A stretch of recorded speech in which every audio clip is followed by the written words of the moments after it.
volume control in front of me and I can just turn it and there we go. Suddenly, a simple drop becomes a highlight reel moment. Is your address 4 Valley? Yeah. What about John and Susan? Are they your Those are my parents. parents? Okay.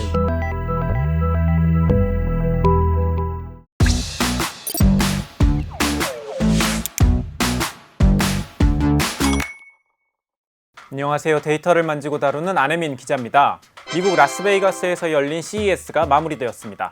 올해 행사장을 가득 채운 건 역시나 피지컬 AI였어요. 로봇을 비롯해서 물리적인 형태를 가진 다양한 기기들이 저마다의 AI를 탑재하여 저마다의 성능을 선보였습니다. 오늘 오그랩에서는 피지컬 AI보다 훨씬 더 우리 생활에 가까이 있는 AI 기반 웨어러블 기기 이야기를 5가지 그래프를 통해 해보려고 합니다.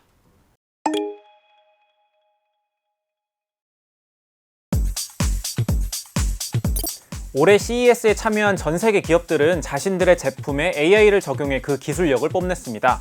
이노베이터 쇼업이라는 슬로건에 걸맞게 발전된 AI를 적용한 결과물이 우리들의 눈길을 사로잡았죠. 그 중에서도 많은 사람들의 이목이 집중되었던 건 로봇입니다. 젠슨왕 발표에는 스타워즈 드로이드를 닮은 로봇 두 친구가 시선을 강탈했고요. 현대차 그룹의 차세대 로봇 아틀라스는 자유로운 관절과 부드러운 움직임으로 많은 관객들의 박수갈채를 받았습니다. 다만 엔비디아의 피지컬 AI 전략과 자동차 기업들의 로봇 산업 진출 이야기는 예전 오그랩에서 다룬 만큼 오늘은 다른 이야기에 집중해 보려고 합니다. 로봇이 우리 삶 속에 들어오려면 조금 더 시간이 걸리는데 반해 AI 기반 웨어러블 기기들은 이미 우리 곁에 와 있습니다. 이를테면 스마트폰 다음 시대를 이끌 기기로 주목받는 스마트 안경 같은 건 말이죠. CES에서는 매년 행사를 진행하면서 올 한 해 시장을 예측해 핵심 주제를 던지곤 하는데 그 중에 공간 컴퓨팅도 포함되어 있습니다. 공간 컴퓨팅은 단어 뜻 그대로 우리 주변 공간을 컴퓨팅 환경으로 활용하는 기술을 말합니다. 컴퓨터나 스마트폰에 있는 AI와 상호작용할 필요 없이 똑똑한 웨어러블 기기만 있으면 내가 서 있는 이 공간이 곧 컴퓨터인 겁니다. 이번 CES의 기조연설을 맡았던 레노버의 회장 양 위안칭도 발표에서 다양한 디바이스를 통합한 AI 에이전트를 선보이기도 했죠. It will then orchestrate across all your devices to deliver a truly personalized AI experience. This one personal AI begins with perception through sensing devices, including wearables such as smart glasses and smart rings, and ambient technologies such as conference room cameras. 레노버의 발표뿐 아니라 이번 CES에서는 스마트 안경의 미래를 놓고 다양한 기업들의 실무진들이 모여 논의를 진행하기도 했습니다. 레노버를 포함해 미국의 메타, 중국의 엑스리얼, 대만의 HTC 바이브 등이 참여했죠. 그런데 이야기를 하면 할수록 뭔가 기시감이 들지 않나요? 메타도 있고 VR 헤드셋 만들던 HTC 바이브까지 어디서 많이 보던 주제 같습니다. 바로 메타버스 말이죠. 사실 메타버스는 CES의 단골 토픽이었습니다. 2022년부터 작년까지 4년 연속 포함될 정도로 말이죠. 처음 메타버스라는 키워드가 CES에 등장했던 2022년에는 단연 CES 이퀄 메타버스였습니다. 코로나19를 거치면서 메타버스가 단순히 게임을 하는 공간을 넘어서 업무와 생활 공간으로도 진화할 수 있다는 목소리가 여기저기 나왔고요. 당시 NFT가 확산세에 있으면서 디지털 공간 속 경제에도 관심이 크게 증가했었고요. 하지만 우리 모두는 알고 있습니다. 지금 NFT와 메타버스가 어떤 상황인지 말이죠. 블록체인 기술을 이용해서 디지털 자산의 소유주를 증명하는 가상의 토큰을 뜻하는 NFT.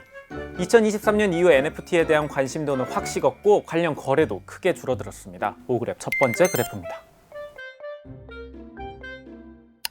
2020년 처음으로 예술 NFT가 등장한 뒤 2021년에 그 거래는 정점을 찍었습니다.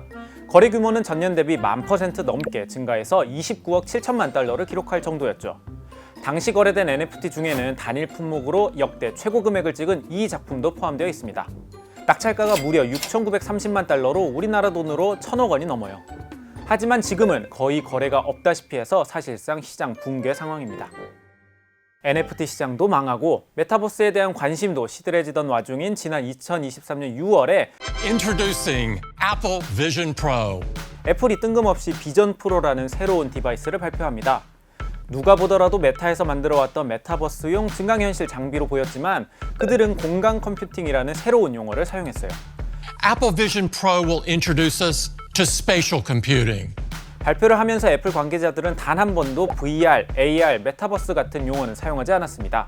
실패의 느낌이 물씬 풍기는 메타버스라는 단어를 의도적으로 배제한 거죠. 이 행사 이후 업계에서는 메타버스 대신 공간 컴퓨팅이라는 키워드가 대세가 됩니다. 이번 CES에서도 메타버스 대신 공간 컴퓨팅이라는 주제로 바뀌었죠.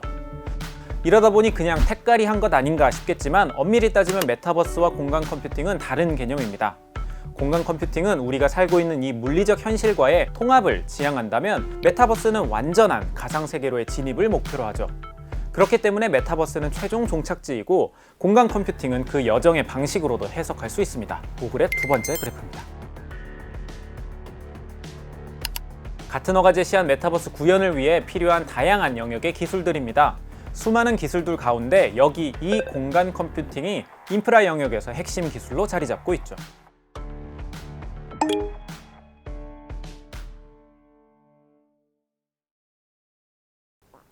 메타버스라는 이름을 떼고 공간 컴퓨팅이라는 새 옷을 입었지만 여전히 이 시장을 보는 소비자들의 시선은 곱지만은 않습니다. 가령 메타버스 때문에 사명까지 바꾼 메타는 여전히 조롱의 대상이 되기 일쑤죠. 물론 메타는 VR 기기 시장에서 압도적인 점유율을 갖고 있습니다. 오그랩 세 번째 그래프입니다. 2020년 4분기 이후 메타는 평균 69%라는 높은 점유율을 보여주고 있습니다. 물론 2023년 초반에 플레이스테이션 VR2가 출시되면서 점유율이 떨어지긴 했지만 여전히 1위는 메타에 차집니다. 다만 이렇게 1등을 하고 있더라도 문제는 이 시장 자체가 쓰는 사람만 쓰는 확장성이 높지 않은 시장이라는 겁니다. 그러다 보니 메타의 메타버스 개발 사업부인 리얼리티 랩스의 손실은 매년 쌓여만 가고 있죠. 오그랩 네 번째 그래프입니다. 2020년부터 작년까지 리얼리티 랩스의 손실은 꾸준히 늘어나고 있습니다. 현재까지 누적 손실액만 730억 달러를 넘어서고 있죠. 손실을 메꾸기 위해 메타에서는 머리에 씌우는 VR 기기 대신 우리가 쉽게 착용하고 생활할 수 있는 AR 기기도 출시하고 있습니다. 가상현실 속으로 들어가는 게 아닌 현실 공간에 다양한 정보를 띄워주는 스마트 안경 레이벤 메타 시리즈가 대표적이죠. 이 스마트 안경이 처음 출시된 건 2021년 하반기였는데요. 당시엔 음악 감상이나 사진 및 영상 공유 정도의 기능만 했습니다. 하지만 AI가 발전하고 메타의 AI를 적용한 2세대 모델이 출시되면서 많은 소비자들의 관심을 끌기 시작했죠. 시각 정보, 청각 정보를 종합적으로 처리할 수 있는 AI 모델이 안경에 추가되고 또 AI를 활용한 실시간 번역도 사용할 수 있게 되면서 시장 반응이 좋아진 겁니다. 거기에 더해 안경과 연계되는 손목 밴드까지 출시하면서 작년 말까지 누적 판매량이 200만 개를 넘었다는 얘기도 들리고 있습니다. 이렇게 미국 내 수요량이 크게 늘어나면서 메타는 이번 CES에서 스마트 안경의 해외 출시를 무기한 연기한다고 발표하기도 했어요. 원래 올해부터 영국, 프랑스 등에서 출시를 이어가려 했지만 일단 이걸 미루고 수요가 폭발한 미국 주문 처리에 집중할 계획인 거죠. 메타의 스마트 안경이 상당한 성과를 보이면서 다른 기업들도 관심을 보이고 있습니다. 그 중에는 스마트 안경의 원조인 구글도 있죠. 구글이 자신들의 스마트 안경인 구글 글래스를 런칭한 건 지금으로부터 15년 전인 2011년입니다. 2012년 구글의 자체 컨퍼런스인 I/O에서 구글의 공동 창립자인 세르게이 브린이 나와서 발표도 하고 스카이다이빙도 하고 비행선도 동원하는 등 말 그대로 엄청난 쇼를 보여줬습니다.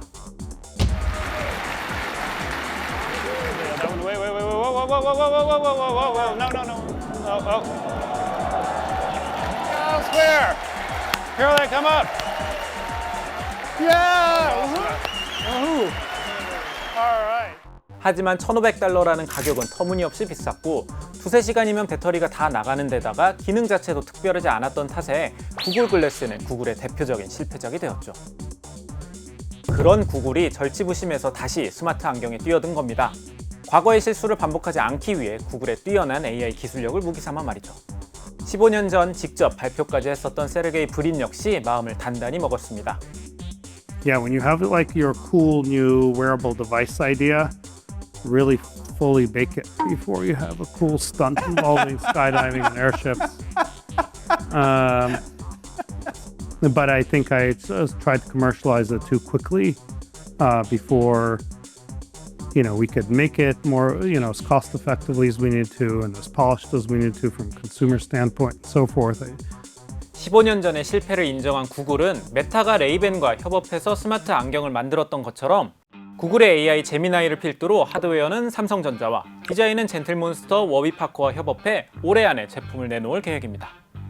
비전 프로로 웨어러블 디바이스 시장에 뛰어든 애플도 주요 플레이어 중 하나입니다. 야심차게 선보인 비전 프로의 판매가 부진했지만 새로운 스마트 안경은 다르다는 마음으로 애플 역시 절치부심하고 있어요.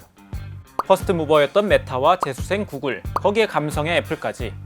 거기에 더해 아마존도 자사 택배 기사들이 사용할 스마트 배송 안경을 공개하였고 중국의 스마트 안경 기업들도 참전하면서 스마트 안경 시장에 대한 관심이 점점 커지고 있습니다.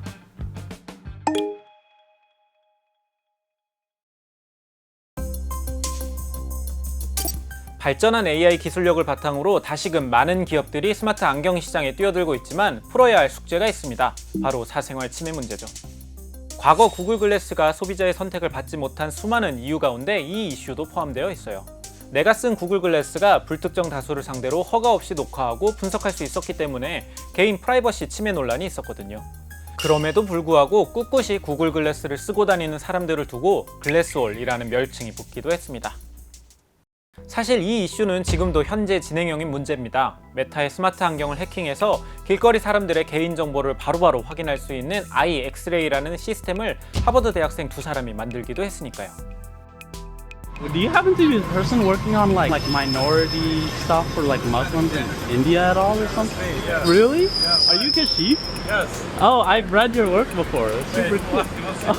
일면식도 없었지만 해킹한 메타의 스마트 안경을 쓴 하버드 대학생은 앞에 있는 낯선 사람이 인도의 소외된 공동체에 대한 글을 쓴 기자라는 사실을 바로 파악할 수 있었습니다.